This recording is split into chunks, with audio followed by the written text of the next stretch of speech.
kita bicara terkait sedikit melandai, sentimennya ada apa saja sih di sana, Bu Ani? Menurut hemat Anda, silakan, Bu Ani. Baik, Mas Bram. Jadi saya coba bandingkan ya pola datanya begitu. Pola data di 2021, 2022 memang pertumbuhan ekonomi kuartal ketiga lebih landai daripada kuartal kedua.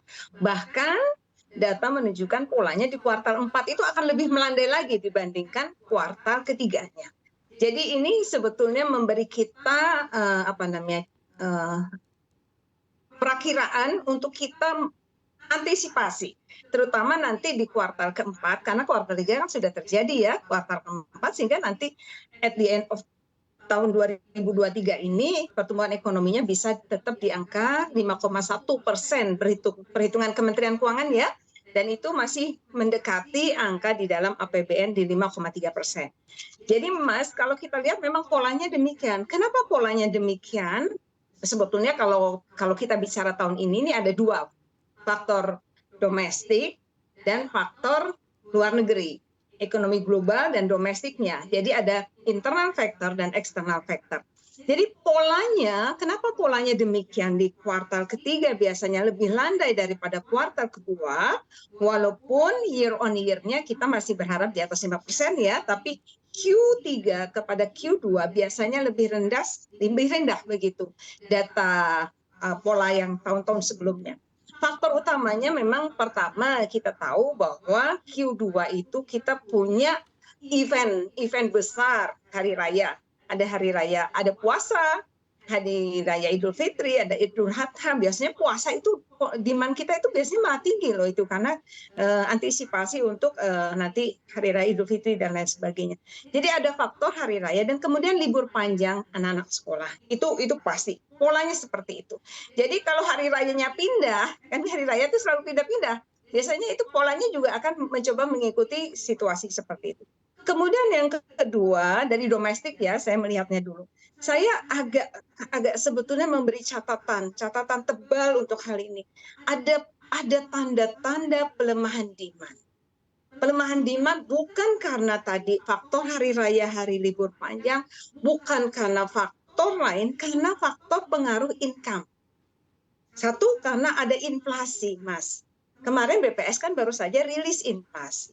Kita lihat data inflasinya memang masih relatif bisa dikendalikan pada angka dia sekitar 2,56% year on year dan mantumannya 0,17%. Tapi Mas, kalau kita lihat detail angkanya, angka inflasi itu sangat dipengaruhi oleh harga komoditas pangan. Contohnya beras. Inflasinya itu 1,72% month to month. Sementara dia kan bobotnya sekitar 3,3%. Kemudian yang kedua adalah ada cabai rawit, cabai merah itu biasa kalau musim hujan ini kadang-kadang cabai merah itu bikin inflasi. Ketiga, transportasi kaitannya dengan harga crude, harga BBM kita yang juga disesuaikan dengan harga crude dunia. Jadi inflasinya ini yang kita sebut cost push inflation menyebabkan daya beli terutama masyarakat menengah bawah ya. Masyarakat bawah miskin dan menengah itu sangat terpengaruh karena kemudian harga komoditas pangan naik. Kemudian juga ada El Nino juga kan mempengaruhi harga komoditas. Sehingga apa Mas?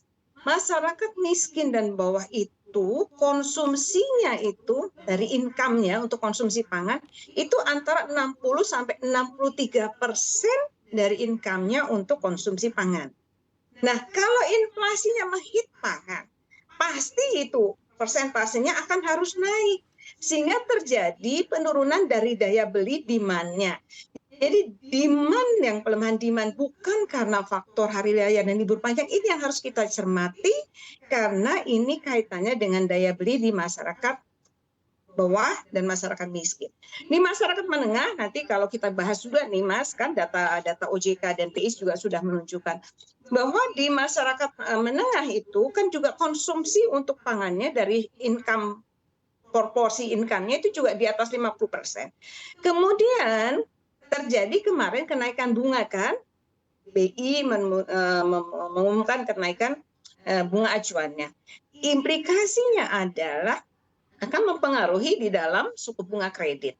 Jadi kalau Mas lihat data OJK yang tumbuh kredit masih dia dua digit 11, sekian persen itu adalah kredit investasi.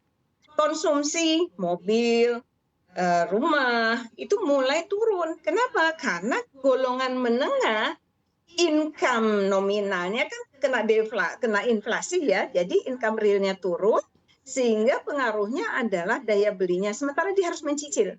Nah ini yang mungkin perlu kita antisipasi penurunan daya beli di kelas kelas bawah miskin, yang impact-nya langsung ke kesejahteraan mereka lah karena bahan pangan utama, dan kelas menengah yang kemudian income-nya terkoreksi karena ada faktor suku bunga, faktor exchange rate yang membebani bagian porsi income-nya, dan juga karena kenaikan harga pangan. Jadi ini Mbak yang paling utama. Kalau dilihat polanya Q3 biasa memang, dan Q4 Mas, ini saya juga katakan, biasanya lebih rendah lagi, melandai lagi daripada Q3. Kenapa? Karena ada faktor musim tanam. Padi, hortikultur, dan lain sebagainya, hortikultur, buah-buah, dan lain sebagainya, tambah El Nino. Nah, ini yang harus kita antisipasi di Q4. Beruntung Q4 mudah-mudahan karena pemerintah sudah mengatakan belanja pemerintahnya akan naik ya karena program-program strategis nasional kan sudah mau selesai. Jadi pasti ada itu. Kemudian ada soal politik. Jadi belanja politik akan mudah-mudahan ada trade off, ada menutup sedikit pelemahan di Q4. Tapi ini yang paling utama dari domestik dulu saya bahas Mas. Nanti luar kita bisa lebih lanjut. Oke, Baik.